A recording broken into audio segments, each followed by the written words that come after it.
안녕하세요. 저는 올해 74신 김정호라고 합니다. 평생 건설업에 몸담으며 작은 회사 하나 꾸려왔고 아내 윤미숙이랑 외동딸 하나 키우며 그럭저럭 살아왔습니다. 큰 부자는 아니지만 강남에 작은 빌라 하나, 회사 건물 하나, 그리고 노후 자금으로 예금 좀 있는 정도였죠. 제가 오늘 이 이야기를 하는 건 여러분께 꼭 전하고 싶은 게 있어서입니다. 6년 전이었습니다. 딸 수빈이가 남자를 데려왔어요. 이준호라는 사람이었는데 43이라고 했습니다. 수빈이보다 4살 많았죠? 첫인상은 나쁘지 않았어요. 키도 크고 말도 조리 있게 잘하더라고요. 허리를 깊이 숙이며 인사하던 모습이 아직도 눈에 선합니다. 아버님, 저는 무역업을 하고 있습니다. 수빈이를 정말 소중히 아껴주겠습니다. 아내 미숙이는 처음부터 좋아했어요. 여보, 저 사람 괜찮은 것 같아. 눈빛이 착해. 솔직히 저는 좀 의심스러웠습니다. 나이도 있고 이혼 경력도 있다고 했거든요. 전 부인과는 성격 차이로 헤어졌다고 하더라고요. 하지만 딸이 좋다는데 뭐라 할 수 있겠습니까? 수빈아, 내가 좋으면 아빠는 괜찮다. 결혼은 그해 가을에 했습니다. 조촐하게 가족들끼리만 모였죠. 식장에서 준호는 제 손을 꼭 잡더니 이렇게 말했어요. 아버님, 제가 평생 수빈이 잘 데리고 살겠습니다. 그리고 아버님, 어머님도 제 친부모님처럼 모시겠습니다. 그때 그 말이 진심이라고 믿었습니다. 정말 순진했죠. 지금 생각하면 그때부터 이미 계획이 있었던 것 같아요. 결혼식 피로연에서도 준호는 정말 완벽했습니다. 하객들 한 분 한 분께 인사하고 어르신들 술 따라드리고 심지어 설거지까지 도와줬어요. 이야, 김 사장님, 사위 정말 잘 뽑으셨어요. 제 친구들이 그렇게 말했죠? 그러게요, 저도 복 받았나 봅니다. 저는 정말 기뻤어요. 그날 밤 집에 돌아와서 미숙이가 말했습니다. 여보, 준호 정말 괜찮은 것 같아. 우리 딸 평생 행복할 것 같아. 나도 그렇게 생각해. 오늘 준호 보니까 정말 믿음직스럽더라. 우리는 그렇게 안심했습니다. 결혼 후 준호는 정말 모범적이었습니다. 매주 주말마다 저희 집에 와서 이것저것 도와줬어요. 전구 갈고 싱크대 고치고 무거운 짐 나르고. 아버님, 제가 할게요. 편히 쉬세요. 그렇게 말하는 준호를 보면서 저는 정말 좋은 사위를 얻었다고 생각했습니다. 어느 주말에는 저희 집 화장실 배관이 막혔는데 준호가 직접 뚫어줬어요. 더러운 일인데도 마다하지 않고요. 아버님, 다 됐어요. 앞으로는 이런 거 막히지 않게 조심하세요. 고맙다 준호야. 배관 공사비 아꼈네. 아이고 아버님, 무슨 말씀을요. 가족끼리 이 정도는 당연하죠. 미숙이는 더 좋아했어요. 여보, 준호 정말 착하다. 우리 딸 복 많이 받았어. 그러게, 나도 그렇게 생각해. 명절 때는 더 심했습니다. 준호가 차례상 차리는 것부터 설거지까지 다 도와줬거든요. 심지어 제사 지낼 때 축문도 외웠어요. 아버님, 제가 축문 읽어도 될까요? 아이고, 그래? 네가 할 수 있겠어? 네, 미리 연습했습니다. 준호는 축문을 또박또박 읽어 내려갔고 친척들은 감탄했습니다. 김 사장님, 사위가 정말 효자네요. 하하, 그러게요. 제가 복 받았습니다. 석 달쯤 지났을 때였나요? 준호가 조심스럽게 말을 꺼냈어요. 아버님, 제가 요즘 무역업이 너무 어려워서요. 사실 빚도 좀 있고요. 빚이 얼마나 되는데? 한 5천만 원 정도예요. 거래처가 부도나는 바람에. 저는 그 자리에서 5천만 원을 빌려줬습니다. 사위가 어려우면 도와줘야죠. 천천히 갚아. 이자는 없으니까 부담 갖지 마. 아버님, 정말 감사합니다. 꼭 갚겠습니다. 준호는 눈물까지 글썽이더라고요. 지금 생각하면 그것도 연기였겠죠? 아마 그 돈도 다른 데 쓴 것 같아요. 그리고 또 몇 달이 지나서 준호가 또 찾아왔습니다. 아버님, 제가 회사 일 좀 배워도 될까요? 무역업을 계속하기는 힘들 것 같아서요. 그래? 그럼 우리 회사 와봐. 일은 경기랑 상관없이 꾸준하니까. 정말요? 아버님, 감사합니다. 그렇게 준호는 저희 회사에 입사했습니다. 처음엔 말단 사원으로 시작했는데 일을 정말 열심히 하더라고요. 새벽 6시에 출근해서 밤 10시까지 일했어요. 다른 직원들보다 2~3배는 더 열심히 했습니다. 입사한 지 한 달쯤 됐을 때 직원 한 명이 저한테 말했어요. 사장님, 사위분 정말 열심히 하시네요. 그치? 내가 봐도 대단해. 근데 좀 이상한 게 사무실에 제일 먼저 오시는데 남의 책상을 자주 뒤지시더라고요. 뭐라고? 아침 일찍 오셔서 다른 직원들 서류 보시고 그러던데요. 뭔가 찾으시는 것 같았어요. 그래?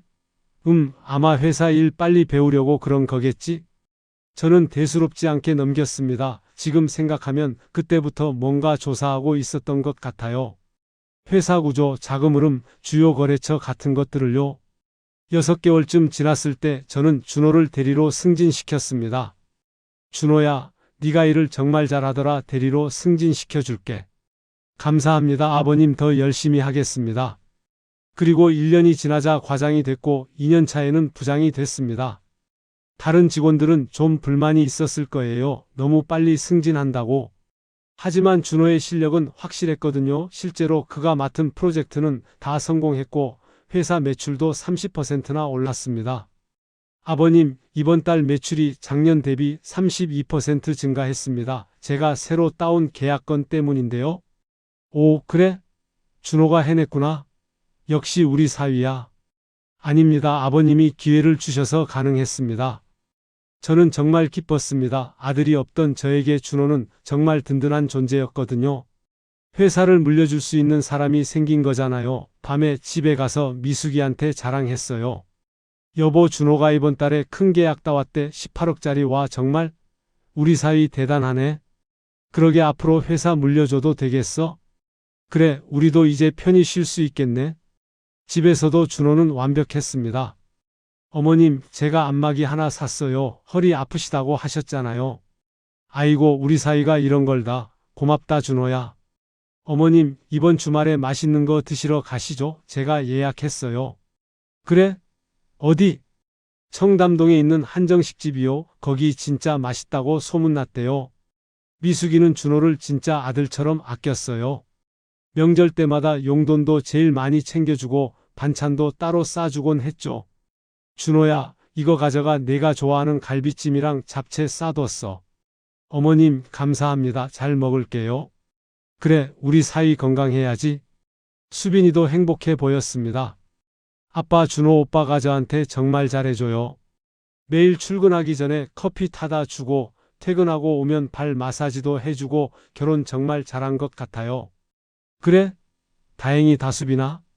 준호 오빠는 진짜 좋은 사람이에요. 아빠가 준호 오빠 반대 안 하셔서 정말 다행이에요. 하하, 나도 처음엔 좀 걱정했는데 잘 됐네. 앞으로 우리 아기도 낳고 싶어요. 그래? 그럼 빨리 손주 보여줘. 딸이 행복해하니까 저도 기뻤습니다. 그때는 정말 그렇게 믿었어요. 2년 차가 되자 준호는 회사의 핵심 인력이 되어 있었습니다. 저보다 회사 일을 더 잘 아는 것 같았어요. 아버님, 이번 프로젝트는 이렇게 진행하는 게 어떨까요? 하면서 구체적인 계획서를 보여주곤 했죠. 그 계획대로 하면 항상 성공했고요. 준호야, 내가 정말 대단하다. 나보다 낫네. 아닙니다, 아버님. 아버님께 배운 겁니다. 이런 대화가 오가는 게 일상이었어요. 어느 날 저녁 가족들이 다 모인 자리에서 제가 말했습니다. 준호야, 너 정말 고생 많다. 내가 회사 지분 30% 너한테 넘겨줄게. 예? 아버님, 그건 너무... 준호는 손사래를 쳤어요. 아니야, 넌 자격이 있어. 앞으로 함께 회사 키워보자고. 감사합니다, 아버님. 평생 은혜 잊지 않겠습니다. 준호는 눈물을 흘렸습니다. 정말 감동받은 것처럼 보였어요. 미숙이는 옆에서 눈물을 닦았습니다. 여보, 우리 사위 진짜 착하지? 우리 복 많이 받았어? 그러게, 준호 같은 사위 어디서 또 찾겠어? 그날 밤 준호는 제 손을 꼭 잡았어요. 아버님, 제가 부모님처럼 모시겠습니다. 절대 실망시켜 드리지 않겠습니다. 그 눈빛과 목소리가 진심처럼 느껴졌습니다. 저는 정말 행복했어요. 이렇게 좋은 사위를 만나다니. 신도 우리 가족을 축복하시는 것 같았습니다. 그날 저녁 준호가 돌아간 후에 미숙이가 말했어요. 여보, 우리 정말 운 좋다. 준호 같은 사위 만나기 힘들어? 나도 그렇게 생각해. 수빈이가 행복하니까 나도 행복해. 우리 이제 손주만 보면 되겠네. 하하, 그러게 빨리 안겨봤으면 좋겠어. 3년차 봄이었습니다. 준호가 처음으로 좀 이상한 이야기를 꺼냈어요. 아버님, 제가 앞으로 회사 운영을 전담하면 어떨까요? 아버님은 이제 편히 쉬셔야죠. 건강도 그렇고. 아직은 괜찮아. 내가 일하는 게 좋거든. 하지만 아버님 나이도 있으시잖아요. 무리하시면 안 됩니다. 알아, 고맙다. 하지만 난 아직 일할 수 있어. 그때는 대수롭지 않게 넘겼습니다. 저를 걱정하는 거라고 생각했거든요. 지금 생각하면 그때부터 본격적으로 제 자리를 차지하려고 했던 것 같아요. 그런데 이상한 일들이 하나둘 생기기 시작했어요. 먼저 회사 직원 중 한 명이 퇴사했습니다. 20년 넘게 같이 일했던 김 과장이었어요. 제게 따로 연락이 왔습니다. 사장님, 저 그만두려고 합니다. 왜? 무슨 일 있어? 사위분이 회사 분위기를 너무 바꾸려고 하세요. 저는 못 따라가겠습니다. 그게 무슨 소리야? 자세히 얘기해봐. 요즘 부장님이 직원들한테 너무 강압적이에요. 실적 안 나오면 욕하시고 야근 강요하시고 예전에는 그러지 않으셨는데? 준호가 그랬어? 네, 그리고 회사 돈도 이상하게 쓰시는 것 같아요. 제가 격리 직원 일도 좀 도와주는데 용도가 불분명한 지출이 많더라고요. 얼마나? 정확히는 모르겠는데 한 2억은 넘을 거예요. 저는 깜짝 놀랐습니다. 2억? 김 과장, 그거 확실한 거야? 네, 사장님 제가 장부 좀 확인해 봤는데 이상한 게 많았어요. 그래서 부장님한테 물어봤더니 화내시면서 저한테 신경 끄라고 하시네요. 그래서 그만두려고? 네, 더 이상 못 있겠어요. 죄송합니다, 사장님. 알았어, 나중에 다시 얘기하자. 전화를 끊고 나서 저는 고민에 빠졌습니다. 준호를 믿어야 할까? 김 과장 말을 믿어야 할까? 20년을 같이 일한 김 과장이 거짓말을 할 이유는 없을 텐데. 저는 준호에게 물어봤어요. 준호야, 김 과장이 왜 그만둔다는 거니? 아, 그분이요? 요즘 회사 시스템을 좀 바꾸려고 하는데 적응을 못 하시더라고요. 꼰대 같은 분이에요. 없는 게 나아요. 김 과장이 꼰대 같은 사람이라는 거니? 네, 맨날 옛날 방식만 고집하세요. 회사 발전에 방해될 뿐이에요. 뭔가 찝찝했지만 넘어갔습니다. 준호 말도 일리가 있었으니까요. 하지만 마음 한구석이 계속 불편했어요. 그 다음 주에 김 과장이 퇴사했습니다. 퇴사하는 날 저한테 와서 인사했어요. 사장님, 그동안 감사했습니다. 김 과장 정말 가는 거야? 네, 더 이상은 못 있겠어요. 그래, 고생 많았어. 새로운 곳에서 잘 지내? 네, 사장님도 건강 조심하세요. 그리고 조심하세요. 조심하라니?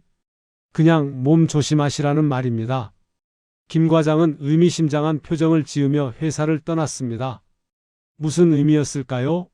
지금 생각하면 경고였던 것 같아요. 그 다음 달에는 또 다른 일이 있었어요. 회사 격리 담당이던 이 대리가 제게 조용히 말했습니다. 사장님, 잠깐 시간 있으세요? 왜? 무슨 일이야? 사실 좀 이상한 게 있어서요. 최근에 회사 계좌에서 나간 돈이 좀. 얼마나? 한 3억 정도요. 부장님이 승인하신 건데 용도가 명확하지 않아요. 3억? 저는 깜짝 놀랐습니다. 김 과장이 말한 것보다 더 많았어요. 뭐라고 적혀 있는데? 컨설팅 비용, 마케팅 비용 이런 식으로 적혀 있는데 구체적인 내용이 없어요. 그리고 받는 업체 이름도 낯선 곳들이고요. 그래? 장부 좀 보자. 저는 바로 장부를 확인했습니다. 정말 이상한 지출 내역이 보였어요. 컨설팅 비용 5천만 원, 마케팅 비용 8천만 원, 해외 출장비 6천만 원, 기타 비용 1억 원이 있더라고요. 다 합치면 정확히 2억 9천만 원이었습니다. 그런데 구체적인 내용은 하나도 없었어요. 준호에게 물었죠. 준호야, 이 지출 내역 좀 설명해 줄래? 아, 그거 말씀이세요? 회사 성장을 위한 투자입니다. 전문 컨설팅 업체랑 계약했거든요. 어디 업체?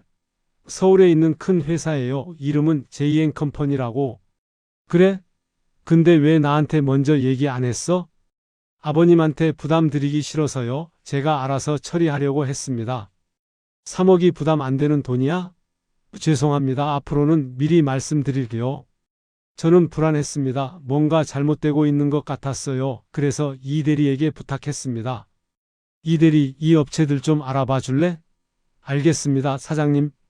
이틀 후 이 대리가 다시 찾아왔습니다. 사장님, 큰일 났어요. 왜? JN컴퍼니라는 회사가 없어요. 사업자 등록도 안 되어 있고 전화 연결도 안 되고 뭐라고? 그리고 다른 업체들도 다 페이퍼 컴퍼니예요. 실제로 존재하지 않는 회사들이에요. 그럼 그 돈은 어디로 간 거야? 모르겠어요. 하지만 부장님 개인 계좌로 돌아간 것 같아요. 저는 머리가 멍해졌습니다. 준호가 회사 돈을 횡령했다. 말도 안 돼. 아니, 믿고 싶지 않았어요.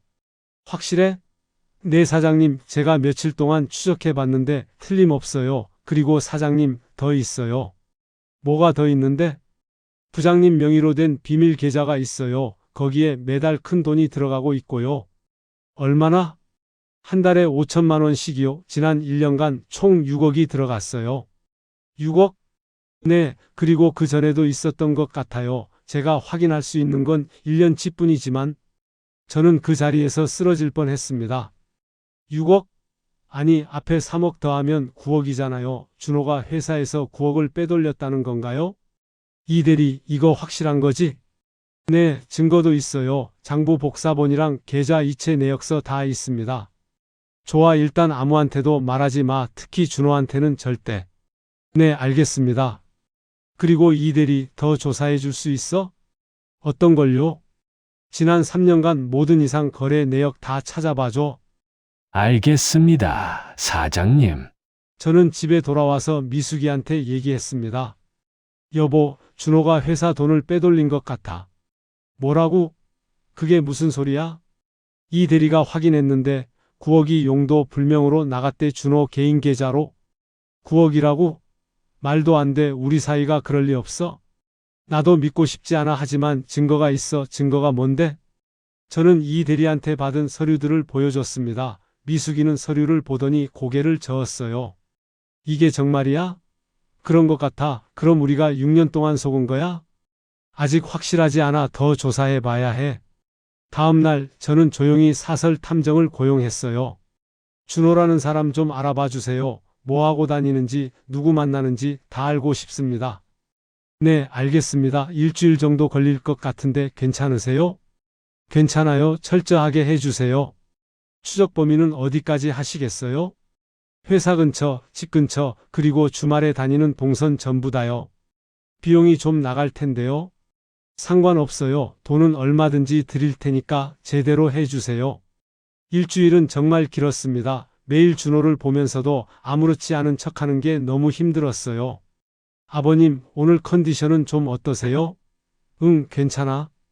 요즘 피곤해 보이시는데 검진 받아보시는 게 어떠세요? 아니야, 괜찮아.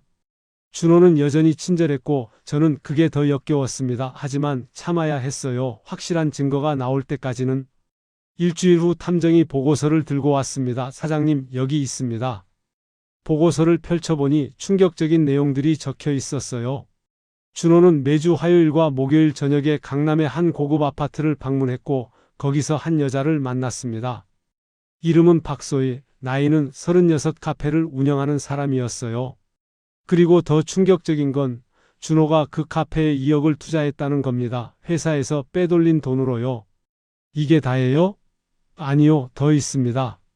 탐정은 사진 몇 장을 꺼냈어요. 준호와 박소희가 함께 있는 사진들이었습니다. 손잡고 걷는 사진, 키스하는 사진, 호텔에 들어가는 사진. 이 사람이 부장님 애인인 것 같아요. 거의 매일 만나더라고요. 매일이요? 네, 그리고 둘이 제주도 여행도 다녀왔어요. 지난달에요. 제주도? 그때 준호가 출장 갔다고 했는데 출장은 거짓말이었던 것 같아요. 실제로는 여자랑 여행 간 거죠. 이 사진들 확실한 거죠? 네, 제가 직접 찍은 겁니다. 날짜랑 시간도 다 기록되어 있고요. 저는 정말이지 분노가 치밀어 올랐습니다.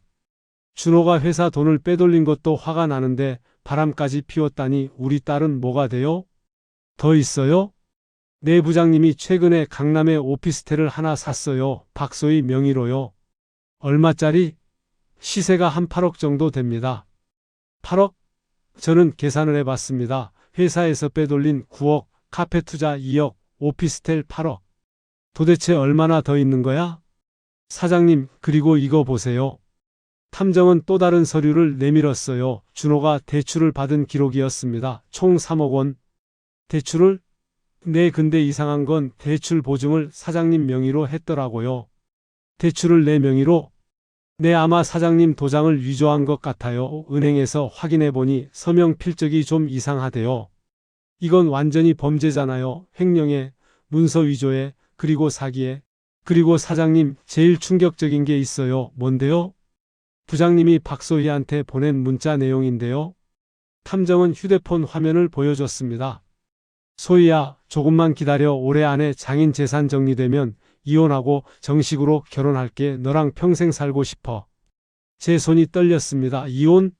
수빈이랑 이혼하고 저 여자랑 결혼한다고? 언제 보낸 문자예요? 2주 전입니다. 그리고 이것도 보세요. 또 다른 문자였습니다.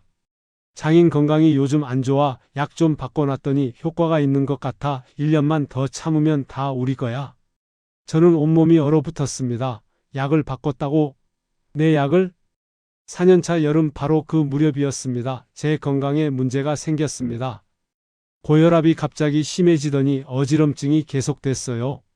병원에 갔더니 의사가 이상하다는 표정을 지었습니다. 김정호 씨, 혈압이 왜 이렇게 조절이 안 되죠? 약은 제대로 드시고 계신 거 맞나요? 네, 매일 먹고 있는데요. 이상하네요. 혈압약을 드시는데 수치가 오히려 올라가고 있어요. 혹시 약을 바꾸신 적 있으세요? 아니요, 계속 같은 약 먹고 있는데요. 의사는 제 약을 확인해 보자고 했습니다. 저는 집에서 약을 가져왔어요. 의사는 약을 보더니 고개를 갸웃했습니다. 이거 정말 제가 처방한 약 맞나요? 네, 그런데요? 좀 이상한데요?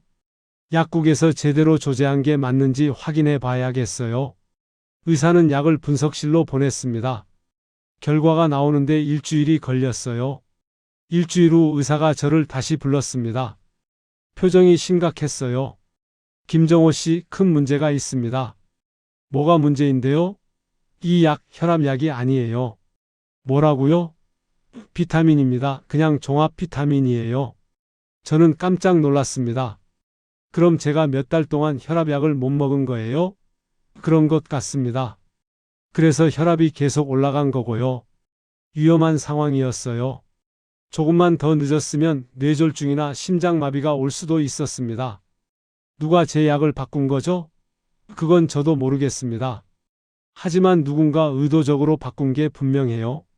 혈압약과 비타민이 비슷하게 생긴 제품을 골라서 바꾼 것 같아요. 저는 집에 돌아와서 약통을 자세히 살펴봤습니다. 그리고 이상한 점을 발견했어요. 약통 안에 두 종류의 약이 섞여 있었던 겁니다. 하나는 진짜 혈압약, 하나는 비타민. 누군가 조금씩 바꿔치기를 한 거였어요. 저는 미숙이에게 물었습니다. 여보, 최근에 우리 약 만진 사람 있어? 글쎄, 나는 안 만졌는데. 그럼 누가 만졌을까? 준호가 가끔 챙겨줬잖아. 당신 약 먹는 거. 그 순간 탐정이 보여준 문자 내용이 떠올랐습니다. 장인 건강이 요즘 안 좋아. 약 좀 바꿔놨더니 효과가 있는 것 같아. 준호였습니다. 준호가 제 약을 바꾼 겁니다. 왜? 제가 빨리 죽기를 바랐던 거죠. 그럼 회사와 재산이 수빈이한테 가고 수빈이는 준호 말을 잘 듣으니까 결국 준호 손에 들어가는 거잖아요. 그리고 재산 정리되면 수빈이랑 이혼하고 박소희랑 결혼하려고 했던 거고요. 여보, 준호가, 우리 사위가. 미숙이의 목소리가 떨렸습니다. 그래, 준호가 내 약을 바꿨어. 나를 죽이려고 한 거야. 아니야, 그럴 리 없잖아. 아닐 거야. 탐정한테 받은 문자 봤잖아. 준호가 직접 쓴 거야. 미숙이는 주저앉아서 울기 시작했습니다. 우리가 어떻게 이런 사람을 믿었을까? 나도 몰랐어. 6년 동안 속은 거야. 그날 밤 우리는 잠을 못 잤습니다. 어떻게 해야 할지 몰랐거든요. 수빈이한테 말해야 할까? 준호를 고소해야 할까? 고민하고 또 고민했습니다. 그러다가 새벽 4시쯤 저는 결심했어요. 법적으로 처리하자. 이건 용서할 수 없는 범죄니까. 다음날 아침 저는 오래된 친구에게 전화했습니다. 서연아, 나 좀 도와줄 수 있겠니? 이서연은 제 친구 딸로 지금은 변호사로 일하고 있었지요. 김 사장님, 무슨 일이세요? 사실 우리 사위가. 저는 모든 상황을 설명했습니다. 횡령, 바람, 문서 위조, 약 바꿔치기까지. 서연은 심각한 목소리로 대답했어요. 사장님, 이건 매우 심각한 범죄예요. 바로 법적 대응 들어가야 합니다. 그럴까? 네. 횡령죄, 사기죄, 문서위조죄, 그리고 존속살인 미수죄로 고소할 수 있어요. 특히 약 바꿔치기는 매우 중대한 범죄입니다. 증거는 충분해? 충분합니다.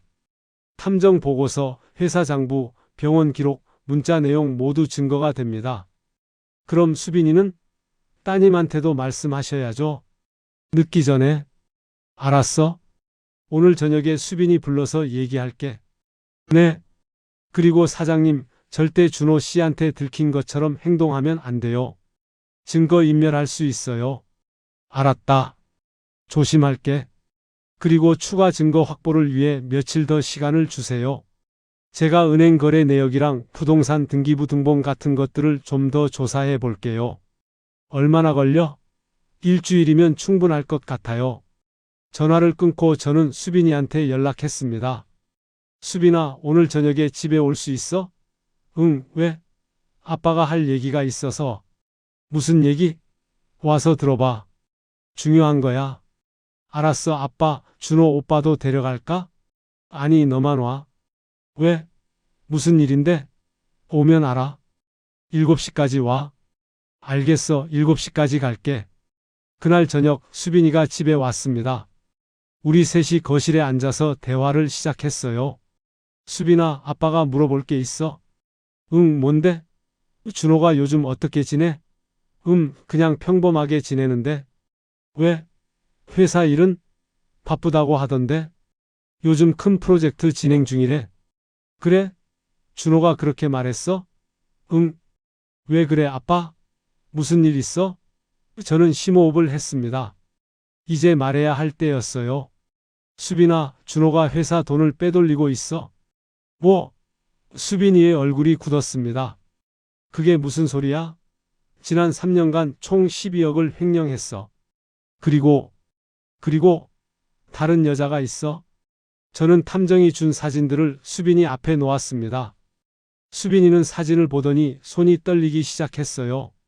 이게 뭐야? 준호가 박소희라는 여자를 만나고 있어? 거의 매일? 아니야, 이건 합성이야. 누가 장난친 거야? 합성이 아니야, 수빈아. 탐정이 직접 찍은 거야. 수빈이는 계속 사진을 넘겨봤습니다. 손잡고 걷는 사진, 키스하는 사진, 호텔에 들어가는 사진. 거짓말일 거야. 수빈이는 울기 시작했어요. 준호 오빠가 이럴 리 없어. 우리 매일 밤 같이 자는데. 수빈아, 미안해. 하지만 이게 현실이야. 그럼 오빠가 출장 간다고 했을 때? 여자랑 여행 갔어? 제주도로? 나는 오빠를 그렇게 믿었는데. 미숙이가 수빈이를 안았어요. 수빈아, 울지 마. 엄마가 있잖아. 엄마, 나 어떡해? 괜찮아? 이혼하면 돼. 이혼? 그래. 그런 남자랑 살 수 없잖아. 수빈이는 한참을 울었습니다. 저희도 같이 울었어요. 우리 가족이 이렇게 무너질 줄은 몰랐습니다. 아빠, 정말이야? 진짜 준호 오빠가 그랬어? 그래, 수빈아. 증거가 다 있어? 보여줘. 다 보여줘. 저는 수빈이한테 모든 증거를 보여줬습니다. 탐정 보고서, 사진들, 문자 내용, 회사 장부, 은행 거래 내역. 수빈이는 하나하나 보더니 점점 얼굴이 창백해졌어요. 이게 다 진짜야? 그래. 그럼 오빠가 나한테 결혼하자고 했을 때부터 거짓말이었어? 아마 그랬을 거야. 탐정 조사에 따르면 준호는 박소희를 먼저 만났대. 너랑 결혼하기 1년 전부터. 뭐? 그러니까 준호는 처음부터 너를 이용한 거야. 우리 재산을 노리고. 수빈이는 믿을 수 없다는 표정으로 고개를 저었습니다. 아니야. 오빠가 나한테 사랑한다고 했어. 매일 사랑한다고. 그것도 거짓말이었어, 수빈아. 그럼 우리가 같이 보낸 6년이 다 거짓말이었어? 안타깝지만 그런 것 같아. 수빈이는 소파에 주저앉아서 울기 시작했습니다. 나는 오빠 아이까지 낳으려고 했는데. 수빈아, 다행이야. 다행히 아이는 안 생겼어? 그런 인간 자식 낳을 뻔했네. 1시간쯤 지났을까요? 수빈이가 눈물을 닦으며 말했어요. 아빠, 나 확인하고 싶어. 뭘? 오빠한테 직접 물어보고 싶어. 수빈아, 아빠, 나 그냥 넘어갈 수 없어. 6년을 같이 살았는데 직접 듣고 싶어. 알았어? 그럼 내일 준호 불러서 얘기하자. 아니야. 지금 당장 하고 싶어. 지금? 응. 오빠한테 전화할게. 수빈이는 준호에게 전화했습니다. 오빠, 지금 어디야? 나 지금 회사에서 야근 중이야. 왜 그래? 지금 우리 부모님 댁으로 와줄래? 지금? 무슨 일인데? 나 일 많은데. 그냥 와, 중요한 얘기가 있어. 알겠어. 30분 후에 갈게. 전화를 끊고 수빈이가 말했어요. 아빠, 오빠 온대. 알았어. 우리 준비하자. 저는 모든 증거들을 테이블 위에 정리했습니다. 30분 후 준호가 왔습니다. 어머님, 아버님, 안녕하세요. 갑자기 부르시면 어떡해요? 회사 일이 많은데. 앉아. 제 목소리가 차가웠습니다. 준호는 뭔가 이상함을 눈치챈 것 같았어요. 무슨 일이세요? 다들 표정이. 준호야, 내가 물어볼 게 있어. 네, 말씀하세요. 회사 돈 12억 어디 갔어? 준호의 얼굴이 하얗게 변했습니다. 예? 그게 무슨 컨설팅 비용, 마케팅 비용 명목으로 빼돌린 12억 말이야. 아버님, 그건. 그리고 박소희는 누구야? 준호는 말문이 막힌 것 같았어요. 한참 동안 아무 말도 못하더니 이렇게 말했습니다. 아버님, 제가 설명은 필요 없어. 증거가 다 있으니까. 저는 탐정 보고서와 사진들을 탁자에 펼쳐 놓았습니다. 준호는 사진을 보더니 고개를 숙였어요. 오빠, 수빈이가 떨리는 목소리로 말했습니다. 이게 뭐야? 이게 대체 뭐냐고? 수빈아, 6년이야, 오빠. 우리 6년을 같이 살았잖아. 미안해. 미안하다고? 미안하다는 말로 끝나는 거야? 수빈이는 울면서 소리쳤습니다. 나는 오빠를 그렇게 믿었어? 오빠가 나한테 잘해줘서, 우리 부모님한테도 잘해줘서 정말 행복했어. 근데 오빠는 다른 여자랑 놀아놨어? 우리 아빠 돈 훔쳐서? 수빈아, 진정해. 진정하라고? 어떻게 진정해? 수빈이는 준호의 뺨을 때렸습니다. 소리가 크게 울렸어요. 나는 오빠 아이까지 낳으려고 했는데. 수빈아, 가. 당장 나가. 수빈아, 내 말 좀. 나가라고. 준호는 일어섰습니다. 그리고 저를 봤어요. 아버님, 죄송합니다. 죄송하다고 끝나는 게 아니야. 경찰에 신고할 거야. 경찰에 신고를요? 횡령죄, 사기죄, 문서위조죄, 그리고 존속살인 미수죄로 고소할 거야. 존속살인 미수? 내 약 바꾼 거 알아. 혈압약을 비타민으로. 준호는 더 이상 할 말이 없는 것 같았어요. 아버님, 제발 한 번만 봐주세요. 제가 돈 다 갚을게요. 갚는다고 끝나는 게 아니야. 넌 우리를 이용했어? 처음부터 계획적으로 6년 동안 우리를 속였어? 제발, 제발 용서해 주세요. 준호는 무릎을 꿇었습니다. 늦었어? 이제 법이 판단할 거야. 저는 서연 변호사에게 전화했습니다. 서연아, 내일 경찰서 가자. 고소장 제출할 거야. 네, 알겠습니다. 준비 다 돼 있어요. 준호는 계속 용서를 빌었지만 소용없었어요. 우리는 마음을 굳혔으니까요. 다음 날 우리는 경찰서에 갔습니다. 서연 변호사가 모든 증거와 함께 고소장을 제출했어요. 횡령 12억, 문서위조, 사기, 존속살인 미수죄로 고소합니다. 경찰은 증거를 확인하더니 고개를 끄덕였어요. 증거가 확실하네요. 특히 약 바꿔치기는 중대범죄입니다. 곧 조사 들어가겠습니다. 일주일 후 준호가 소환됐습니다. 조사는 하루 종일 계속됐고 결국 준호는 모든 것을 자백했어요. 재판은 석 달 동안 계속됐습니다. 준호의 변호사는 횡령액을 줄이려고 했지만 증거가 너무 명확했어요. 최종 판결이 나왔습니다. 징역 7년, 횡령한 금액 전액 배상, 위자료 3억.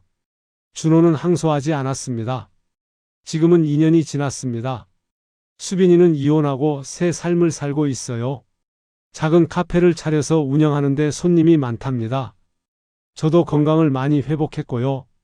여러분께 말씀드립니다. 가족이라도 조심하세요. 돈 앞에서는 누구도 믿을 수 없습니다. 긴 이야기 들어주셔서 감사합니다. 여러분 모두 건강하시고 행복하세요.